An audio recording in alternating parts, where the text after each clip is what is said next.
Presiden Joko Widodo tiba di Amerika Serikat untuk mengikuti KTT ASEAN Amerika Serikat. Indonesia dinilai punya potensi untuk dilirik komunitas bisnis AS. Dan sebagai pemegang presidensi G20, Indonesia punya daya tawar yang unik untuk AS dan kawasan ASEAN.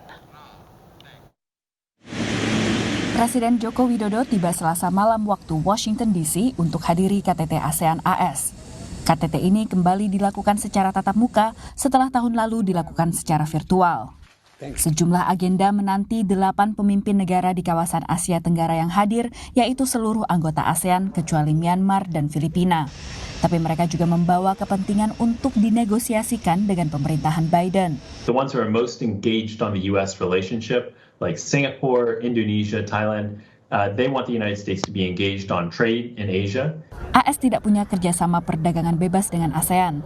Meski demikian, ASEAN mulai dilirik komunitas bisnis Amerika. You finally are beginning to really see some of the tangible economic benefits of the various reforms that President Jokowi's administration has implemented to actually make Indonesia now quite an interesting and I would say compelling sort of investment destination for a lot of companies in different sectors, particularly in the energy space. Konflik Rusia-Ukraina juga diperkirakan akan mengambil porsi dalam KTT ini. There will also be growing pressure for countries to get on board with sanctions, not necessarily imposing their own secondary sanctions, but being clear that it will not be tolerated if countries try to end around the US or European sanctions. KTT ini akan berlangsung selama 2 hari pada 12 dan 13 Mei bersamaan dengan KTT COVID kedua yang dilangsungkan secara virtual. Selain bertemu dengan Presiden AS Joe Biden, Presiden Joko Widodo dan 7 pemimpin negara anggota ASEAN lainnya dijadwalkan untuk bertemu dengan wakil rakyat AS dan perwakilan dagang pemerintahan AS.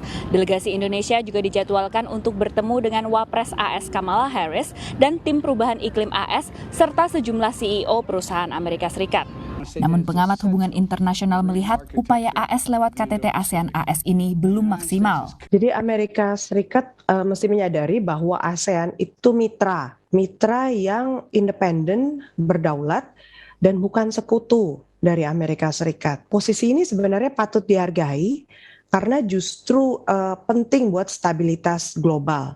Kalau wilayah yang menjadi jangkar stabilitas dunia ini justru dibawa masuk ke dalam polarisasi yang diinginkan oleh Amerika Serikat, itu sebenarnya menyulitkan Amerika Serikat sendiri di jangka panjang. Selain KTT ASEAN AS, selama bulan Mei, Biden akan mengunjungi Korea Selatan dan Jepang dalam upaya untuk memperkuat kerjasama dalam kawasan Indo-Pasifik.